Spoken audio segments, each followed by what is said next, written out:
ভাই এটা আমারই ছাগল। তা খার রসুনটা দরুনের চুরে রে। A few moments. ভাই আমার গুগল বিরাট একটা মুসিবত হয়ে আইছে ভাই, আমারে সাহায্য করুন। কি মুসিবত, কিভাবে সাহায্য করা ভাই তোমার আমি?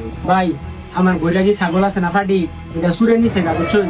আমার গুগল যদি সুরটা ট্রান্সফার হয় তাহলে একটু আমার কম দিন। আমি চিন্তা করেন না যে যদি আই আমার গুলো তাহলে আমার জানাই দিন। আরো আরো ছাগল যে শুধু এরকম দাম, ছাগলটা বেশি কাটতি। একটা বেহারি আছে, তার ছাগলটা বেঁচে তুই। ভাই একটা ছাগল কি দেখলাম তো কি আর তেমন না। ছাগল আমি শুয়ে জানছি কয়টা দেয়া দি বাইন করে দিই। ছাগল তো আমার লাগতো না, আমার একটা ফাটি আছে, আমি তারে ফোনটা দিই। আচ্ছা দেওয়া সমস্যা নাই। ওই আসুন কত্তারে বলুন, আমার ছাগল তো ধরা পড়ছে। দিদি কো ভাই ছাগল তো এই যে ভাই ওই নামের ছাগল দাঁড়াচ্ছে, তো নিয়ে এটা নাকি আমার ছাগল? ভাই ছাগল তো এটা আমারই। এটা আপনার ছাগল, আপনি ভালো রে দেউন। ভাই এটা আমারই ছাগল। তা খার রসুনটা দরুনের চুরে রে।